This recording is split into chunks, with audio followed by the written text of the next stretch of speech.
So in this video, we're going to be looking at multiplying imaginary numbers. In the previous section, we introduced this idea of I, being that the definition of I was the square root of -1. So it comes into play anytime you have a negative number under a radical. So we're going to continue to introduce the idea of the powers of I and then multiply. Also in the last video, we added and subtracted.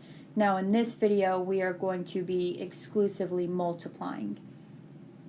So here's our first example. This, the directions would say something along the lines of simplify the powers of I. You're going to have a really high exponent with I as the base. Now what you have to remember is from class, the cyclic property of I, meaning cyclic, it just cycles through, it repeats. Every 4 it repeats. So the pattern that you need to know is I, or 1, I, -1, -I. Now it's going to correspond with a certain decimal. To find that remainder, you're going to take the exponent. So take the exponent, 49, and divide by 4. So when you divide that by 4, remember I don't care about how many times it goes in. I only care about the leftover. So this thing has a leftover of 1, or a decimal of 0.25. So I only care about that part right there. The decimal tells me that it is going to correspond with I to the 1 power. That second row right there. So I to the 49th is actually going to be the same thing as I to the 1, which is just I. So that is your final answer. And again, that 1 came from the leftover, the decimal, the remainder. So I to the 12th, well, when you divide the exponent by 4, you're going to get an even number, 3. It goes in evenly. That corresponds with no decimal or no remainder. So that is going to be that top row. So I to the 12th is actually going to be the same thing as I to the 0, and anything to the 0 power is 1. When you're asked a question about the powers of I, when you have I to any exponent and it says simplify, your only answers are these 4 right here. 1, I, -1, -I. There is no other option. So again, to recap, you're going to take the exponent, divide by 4, find the remainder, which is going to correspond to something in this chart, and then that's how you're going to kind of find your answer, which is going to be one of those options right there. Okay? All right, so here's my next example. I squared a 7 times, anytime I don't see an operation, it's implied multiplication, times 7 minus 2i. So I only have one number on the outside. Now, i's and x's work very similar. If you had something like this, you would distribute that x. You're going to do the same thing here. So I square root of 7 times 7. So just like x is, you wouldn't write I times x. You wouldn't write x times 7. You'd write 7x. So I'm going to have 7i square root 7. Just write the whole numbers in front of the radical. Distribute again. I square root 7 times -2i. I'm going to have -2i squared, because I had 2 i's, square root 7. Now I'm just going to go through and do any simplifying. In multiplication, you are always going to be able to simplify an I squared. Almost always. So I'm going to replace the I squared with -1. Now I'm just multiplying that part up front. -2 times -1 is going to give me a +2. So I have +2, still have that square root of 7, and then I have the 7i square root 7. Now these are not like terms because everything after the variable or after the coefficient does not match. Those two things do not match exactly. This one has an I, this does not. So my final answer is 7i square root of 7 plus 2 square root of 7. You cannot combine that any further because they are not identical.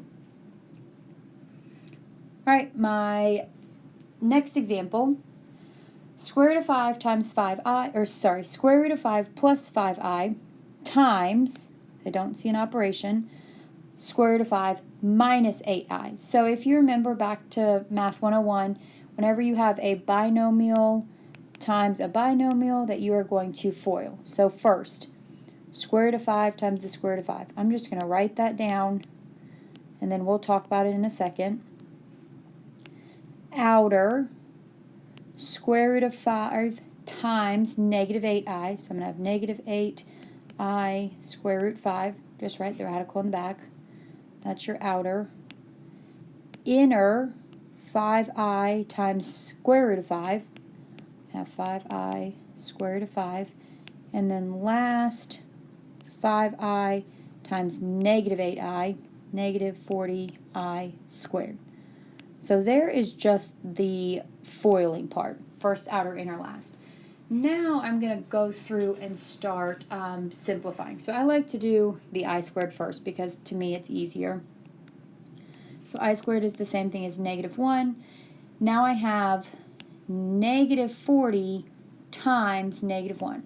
That's going to give me a positive 40. Now let's look up at the front. The square root of 5 times the square root of 5. So let me work off to the side. Square root of 5 times the square root of 5. Well, 5 times 5 is 25, and the square root of 25 is 5.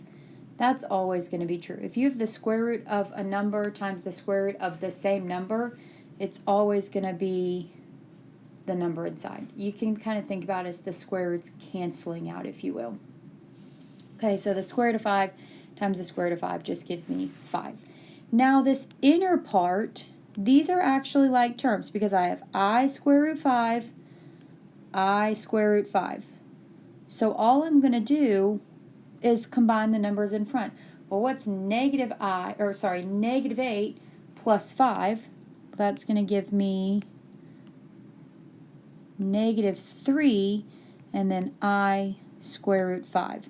Then that common part is going to fall down. So now in my last line, so I'm looking right here, do I have any like terms? Well, I now have a 5 and a 40 because I was able to simplify that I squared. So 5 plus 40 is going to give me 45 minus 3i square root 5. And that is going to be your final answer. Now you could write it as 45 minus 3 square root 5 with the I in the back, and then that would really emphasize the A plus BI form. I will accept either, but just keep in mind, depending on the computer software that you're typing the homework in, you may have to try both of them. But on the test, I'll accept 3i square root 5. Alright, so here's the last one. Truly, compared to the one we just did, this one is going to be a lot simpler. So I have a binomial times a binomial, so I'm going to FOIL. 3 times negative 6 is going to give me negative 18. Outer 3 times 9i is going to give me 27i. Inner 7i times negative 6 is going to give me negative 42i. And then last, I'm going to have 7 times 9 is going to give me 63i squared. Okay, so there's the FOIL, first, outer, inner, and last. Now I'm looking for anything that I can simplify. Well, I've got I squared, so that's going to be the same thing as negative 1, which is going to essentially make that last term, it was positive 63, 63 times negative 1, it's going to give me negative 63. Now in the middle, I've got like terms. So right here, 27i minus 42i. So I can combine those. Combine those two in the middle and get negative 18i. Now those are just like terms, so that doesn't turn into I squared. You keep the like term the same, combine the numbers. So you would do 27 minus 42 gives you, negative 15i, and then carry down the I. Okay, negative 18 minus 63